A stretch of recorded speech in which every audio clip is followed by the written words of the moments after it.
Hola, in this video I'll show how to do some basic Spanish language tagging in Canvas. To begin, on the quizzes in Canvas, not every format is going to be language taggable, so we cannot use multiple drop-downs and we cannot use matching that won't be accessible, but any of the other formats should be fine. Once you've typed up a question, you'll click here to switch to the HTML editor, and then it appears as code. And I'm going to use this code at the beginning of everything I want in Spanish, and that'll allow the screen reader to toggle to Spanish. So I'll begin every line in Spanish with this, and I'll end every line with this code. And after this, it'll toggle back to English. And a lot of times that particular code just pops up anyway at the ends of lines.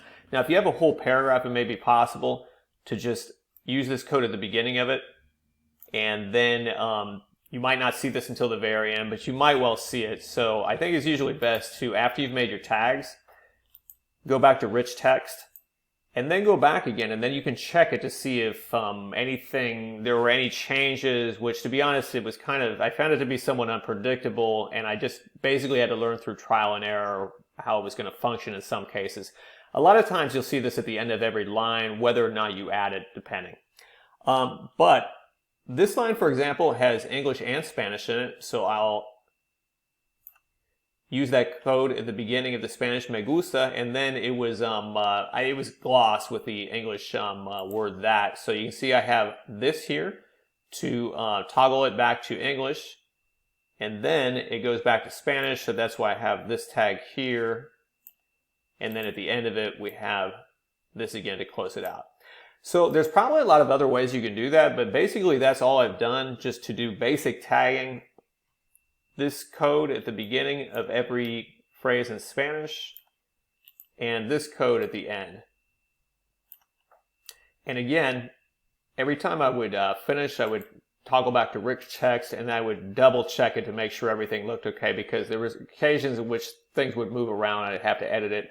And sometimes I can't come up with an example, but I do remember sometimes where it mattered where the code was put. So, for example, it's hard for me to give an example, but it mattered where it was put. Like, let's say I put this code to the right of this right here, but it would change it. So I would switch back to rich text, and then it would just get rid of it, and I learned, okay, it had to go on this side or whatever it happened to be. That didn't come up too much, but it did happen a couple times, so beware of glitches such as that.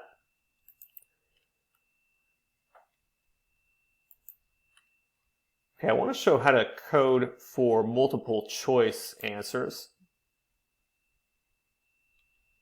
Okay, so this is in the main part of the question, and that's just how it always is. Okay, so I've got my codes there to begin the line and to end the line. For the answers, it's necessary to go to each one and click on the edit and go to rich text, and then you can see I've got the code here and then this code here to end it. And then it's necessary to do that for each of the answers to have them accessible for the screen reader. That's everything that I would need to do in exams and quizzes.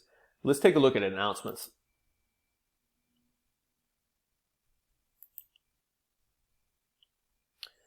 So for announcements, it's not going to be possible to tag in the title line. So it would be best to leave that in English, but we can tag everything in the message part of the announcement.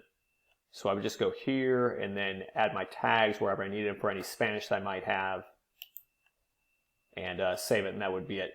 But it's not possible anywhere in Canvas to use tagging on the titles, and that would also apply in modules to these titles. So I've just got all those in English. Okay, that's everything. Please let me know if you have any questions. Adios.